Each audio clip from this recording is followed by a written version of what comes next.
We spent some time reporting on this story. We should have spent a lot more time, because this could be the most consequential thing to happen to this country, to this world, maybe ever. In June, the United States government is set to release a public report on everything it knows about UFOs. Lou Elizondo is the former head of the Advanced Aerospace Threat Identification Program. He's been on the show a number of times. He just spoke to the New York Post about what that report will show. According to Elizondo, we will find an intelligence failure on the part of the U.S. intel community on the level of 9/11. The last time we had an intelligence failure of this country, a major one, which was 9/11, it took us almost 3 years to come up with the 9/11 Commission report. Okay, it takes a long time. Let's just go down the rabbit hole here for a second. Let's just assume this is some sort of adversarial or foreign technology that several decades now has managed to leapfrog us and evade all 18 members of the intelligence community, despite our best human intelligence, signals intelligence, imagery intelligence, yada, yada, yada, yada, right? That would be an intelligence failure that would eclipse just about anything else this country has ever faced, especially if this has occurred for decades, that there's a foreign adversary that can put a nuclear warhead within moments over Washington, D.C. Okay, that's a problem.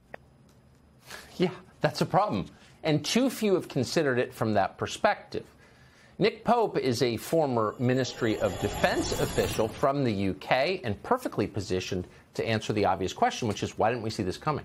He joins us now. Nick, thanks so much for coming on. I thought Lou made a very solid point, and I'm embarrassed I hadn't thought of it before, which is this is, among other things, whatever these objects are, a potentially very grave threat to nation states. So where was the intelligence community in warning about this and learning more about it?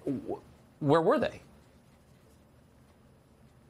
Well, that has to be answered, absolutely. I mean, we are under siege. It's like there's a war of nerves going on. And if this was drones belonging to a foreign adversary, there would be an absolute outcry. And yet, the situation we're in, that we don't know what these things are, and they might even be extraterrestrial, that's worse. So I agree with Luis Elizondo on this. This is a potential catastrophic failure of intelligence. And if it happened because skeptical bureaucrats were just saying to themselves, it can't be, therefore it isn't, then there must be a reckoning.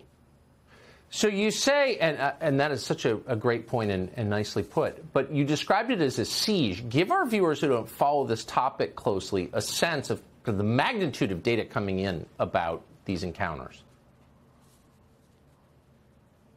Yeah, I mean, this is absolutely extraordinary. And every day it seems like new information drops, things that the public and the media weren't told. So, for example, former Director of National Intelligence John Ratcliffe just threw into the conversation the other day the fact that the satellite imagery of all this and some of the speeds being reported seem to blow the theory about foreign drones out of the water. We must be told what's going on here, and we should think of this upcoming report to Congress as an intelligence assessment of the phenomenon itself, and one that's long overdue.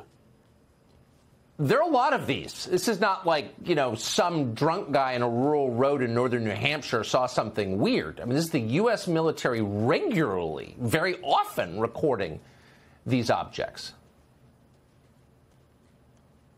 Yes, absolutely. It's pilots, it's radar operators, it's satellite data, it's measurement and signature intelligence. There's such a lot of information now, so much that the US Navy has instructions for its pilots on what to do if they encounter these things. Now, I think as we go into May, in the run-up to this report going to Congress, there's going to be a lot of things going on behind the scenes, a lot of politicking, jockeying for position, factions, trying to kind of have their say on this. I anticipate more leaks of information, photos, videos, documents. There's a lot more to come here.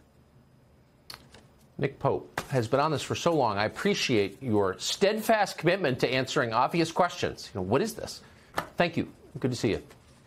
Hey, Sean Hannity here. Hey, click here to subscribe to Fox News YouTube page and catch our hottest interviews and most compelling analysis. You will not get it anywhere else.